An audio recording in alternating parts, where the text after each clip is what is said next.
Hi, this is Johnson Chong, the founder of Sagehouse, and March's Sage theme of the month is on touch. I was born and raised in America, and I was raised with very conservative Eastern values, and my parents never hugged me or touched me. And the longer that I find that I'm in Asia, the more I find myself putting up walls in terms of feeling, because it very much is in the culture.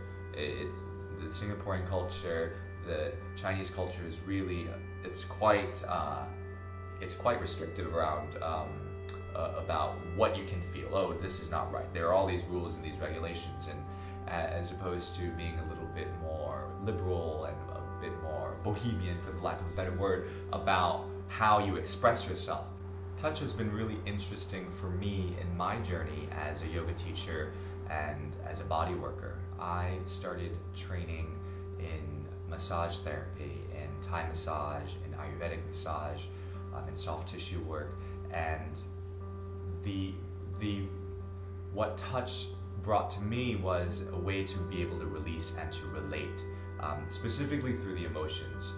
And so not only did I physically find more mobility through the help of tactile feedback when a therapist would work on me to help release shoulder adhesions or any tightnesses around the hips or the legs, but it was a way for me to realize the trapped emotions that were actually stuck in the body. An interesting observation about how people like to get touched. Of course, a lot of the people who are more sporty and use their bodies in a very dense way, like football players, rugby players, and people that do really specialized, skilled training. They love deep tissue, and I find even office workers love deep tissue because they're, for different reasons, they're stagnant, so they're there for 12 hours in the same position over the keyboard for an extended period of time, and so they want that density broken up. And the more that I go through my bodywork massage therapy healing journey, I prefer more subtle and lighter touches because I don't need that much force, and that's when it gets really interesting, because that's when you start to feel more than, oh wow, it's so tight. But what is causing that tightness? Are there certain mental blocks or certain mental patterns that are perhaps being repeated over and over again that are actually getting stuck in your ribs or in your diaphragm? Like the way you breathe, for example. Like, are you aware that when you breathe, you're hiking up through your neck and pulling at your accessory respirators, almost like you're choking or gasping for breath? Are you conscious of that?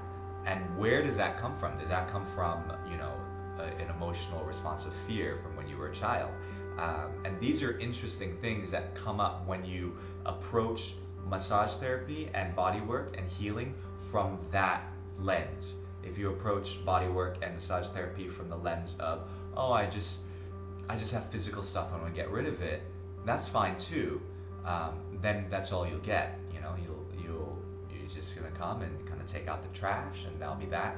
But if you approach it with a deeper lens of self-exploration, like, why do I do that? Why do I breathe like that? Why do I lift my shoulders like that? And so if you're really on a conscious journey to connecting your mind, your body, and your spirit, I don't think you can do it without bodywork, without touch. I encourage you, if you're not a touchy-feely person, I would say I'm 50% touchy-feely. I'm not. I wouldn't say I'm a touchy-feely person by nature.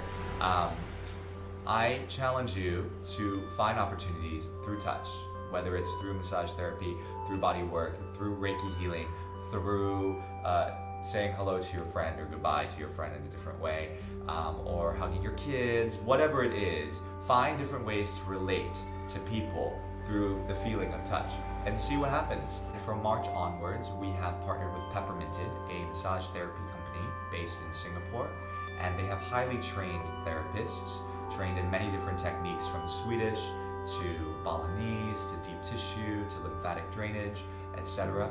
And it's a marriage of not only different techniques and understanding of human anatomy, but it's also about connecting. And I think that's the most important thing when we're looking for a therapist, a massage therapist, or a body worker. I hope this has been helpful, and I hope that by waking you up to the idea of touch, that you will start to relate to your own emotions and other people in a completely different way.